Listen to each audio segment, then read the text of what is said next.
When I went on the streets, I've seen 20 to 25 bodies lying on the floor. Tonight, terror on the streets of Paris. Several attacks on the French capital leave more than 100 people dead and a world stunned.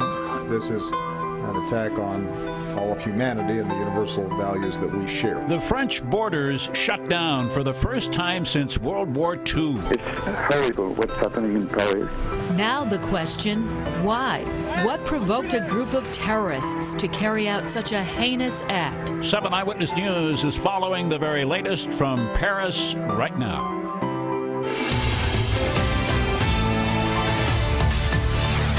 Tonight, the world is silent, mourning the deaths of more than 120 people killed in a series of terror attacks in Paris. And tonight, French police say all of the attackers are dead. The images are almost numbing. Crowds of people all bunched up outside of a theater where more than 100 of those people were held hostage tonight and believed to have been killed there. Tonight, global landmarks all around the world lit up in solidarity with the people of France, like the one here at One World Trade Center in New York City.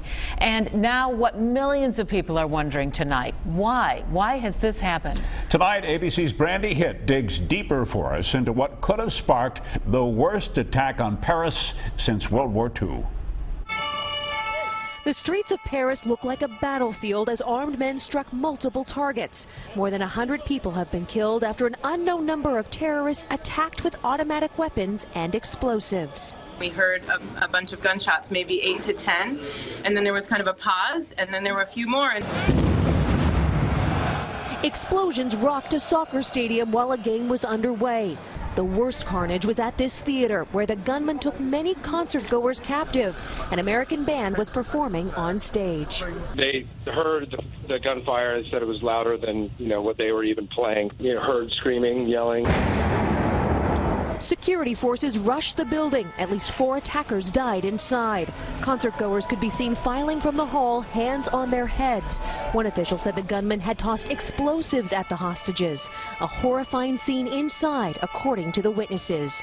A crowded restaurant was also among at least 6 locations under fire. All of a sudden there was really loud gunshots and bullets coming through the windows. I saw a woman next to me. I was holding on to her. I could see a pool of blood around her, and she'd been shot, I think, in the chest and was fatally wounded. As police scrambled to secure the streets, stunned Parisians ran for shelter, wondering where the terrorists would strike next.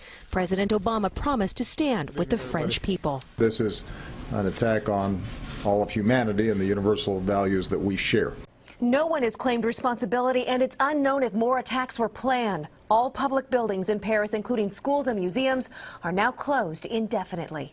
Brandy Hitt, ABC News, Los Angeles. And tonight, French officials say any American citizen who needs to reach the U.S. Embassy in Paris to make sure their loved one is safe can do so right now. All you need to do is call the number on your screen. It's 1-888-407-4747. As this story unfolds, be sure to stay with 7 Eyewitness News and WKBW.com. We will have the very latest on these gruesome attacks on the air and on the web. WKBW.com.